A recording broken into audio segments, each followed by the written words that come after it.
This is Dicker Smick here. Made sure got my hoodie on right for this one. Moving on to Metal Gear 2. You don't press the X button to skip the opening, the title screen. You do that, you miss the story. The graphics in this game look a lot better, like more detail, colour, different areas instead of one large boring building. You have places like a swamp.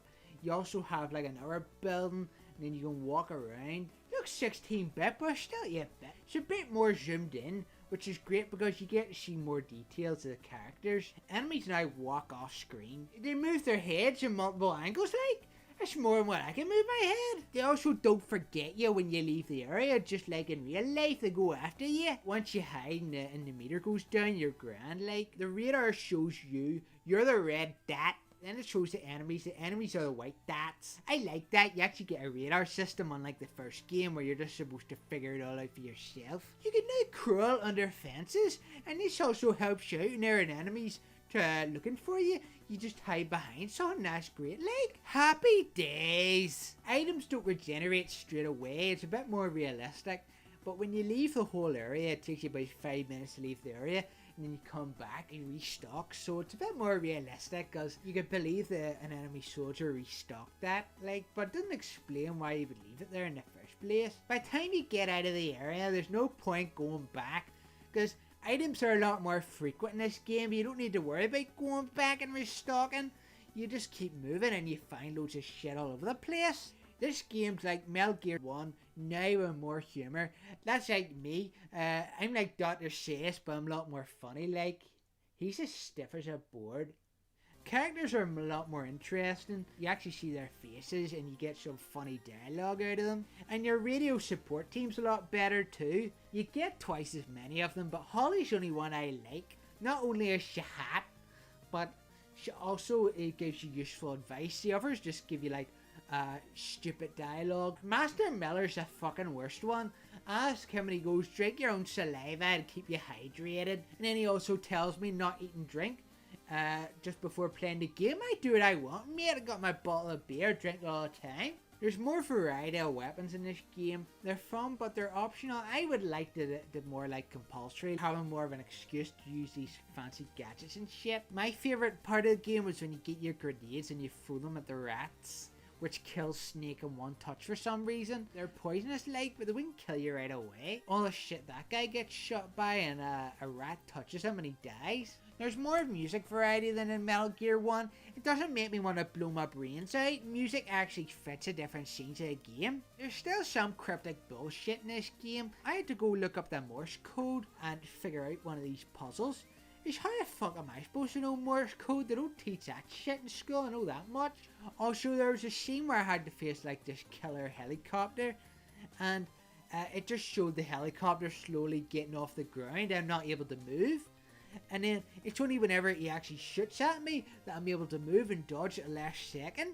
And there's no transition between the cutscene and the actual him shooting at me, so it's impossible to know until he actually shoots his gun at me. You usually get a key with each boss, which is a lot better than finding them randomly. Makes sense too, because you're gonna give like the most important stuff to the bosses, aren't you? Because they're the hardest to take down.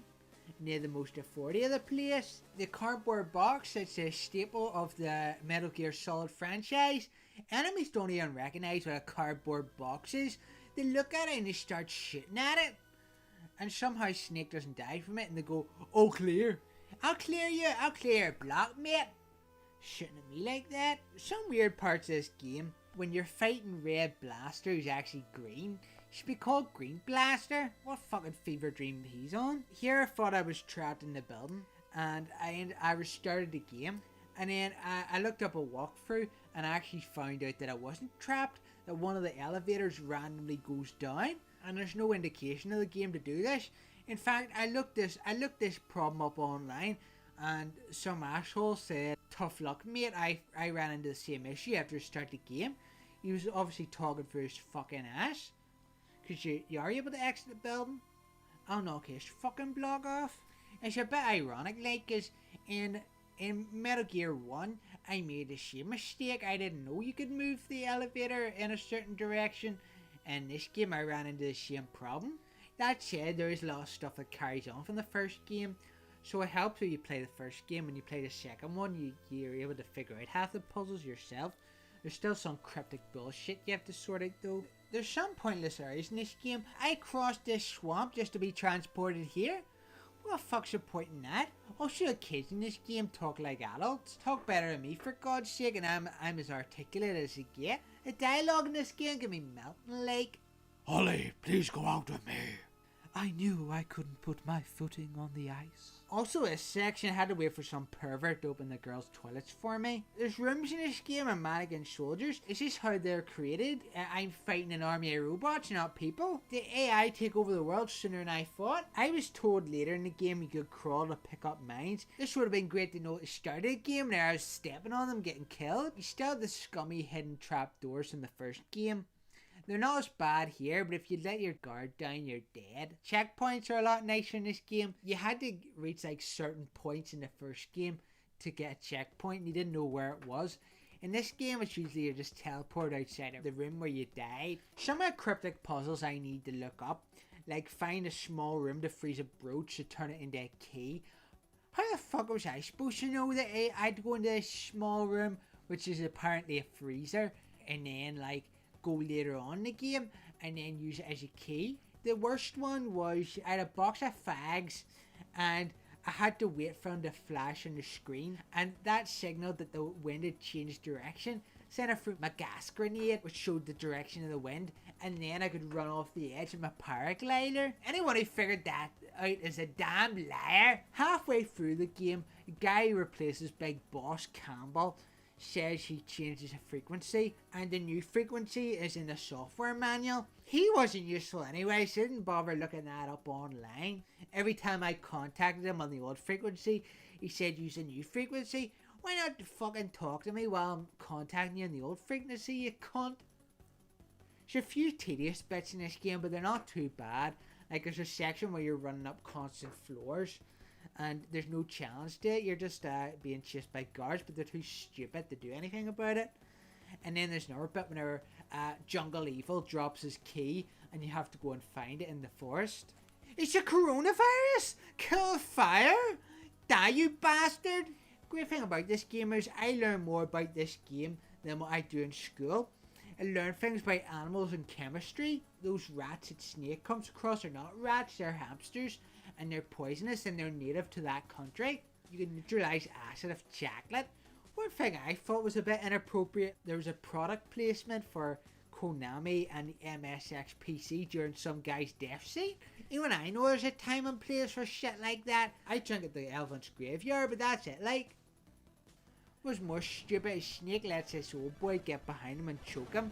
Snake keeps interrupting the game every few times with, I can't breathe. I can't breathe. I can't breathe. I can't breathe. The only way to kill the old fart is to shoot multiple rockets at his back, as if one wasn't enough to take him out. Also, in Metal Gear you fight at the end of the game. He's even easier than the one I fought in the first game, even though he's more advanced. And then after that I have a fist fight with Greyfax, who just keeps running around circles, not even attacking me, and I just can't touch me. I just beat the shit out of him. Then I got my final fight with Big Boss, which involves using your brain to figure out how to kick his ass. So what would I give this game? I would give this game an A rank. High quality stealth puzzle action game. Improves in nearly every aspect of the original. Still has the cryptic sections and a constant backtracking. This is Dicker Smick, your mother belter. Hello guys, hope you're having a fantastic day. If you enjoyed the video, make sure to leave a like and to subscribe for more videos. Bye!